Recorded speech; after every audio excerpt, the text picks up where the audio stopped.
যুক্তরাষ্ট্রের president Donald ট্রাম্পকে হুঁশিয়ারি করে দিয়েছেন আয়াতুল্লাহ আলী খামেনি। ইরানের সর্বোচ্চ নেতা বলেছেন, ট্রাম্প হামলা চালালে আঞ্চলিক যুদ্ধ শুরু হবে। একই সঙ্গে তিনি বিক্ষোভের বিষয়টিকে ষড়যন্ত্রের সঙ্গে তুলনা করেন। রোববার ট্রাম্প বলেছিলেন, ইরানের সঙ্গে একটি সমঝোতা ডিল হওয়ার ব্যাপারে তিনি আশাবাদী। তবে এর আগে ইরানের সর্বোচ্চ নেতা আয়াতুল্লাহ আল খামেনি সতর্ক করেন।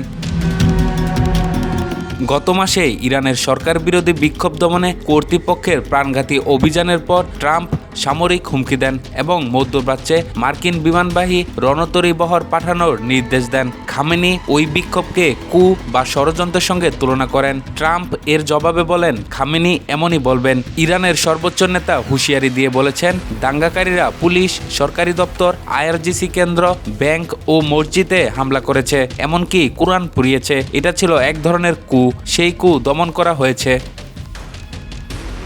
খামেনির ওই বক্তব্য নিয়ে প্রশ্ন করা হলে ট্রাম্প বলেন, অবশ্যই তিনি এমনটাই বলবেন। আশা করি আমরা একটি চুক্তিতে পৌঁছাতে পারবো। যদি চুক্তি না হয় তাহলে দেখা যাবে তিনি ঠিক ছিলেন কিনা। ইরানে বিক্ষোভ শুরু হয়েছিল জীবনযাত্রার উৎসবের প্রতিবাদ হিসেবে, পরে তা বড় ধরনের সরকার বিরোধী আন্দোলনের রূপ নেয়। ইরানের নেতারা এসব বিক্ষোভকে দাঙ্গা বলে আখ্যা দেন। ইরানের দাবি, এর পিছনে যুক্তরাষ্ট্র ও ইসরায়েলের উস্কানি রয়েছে।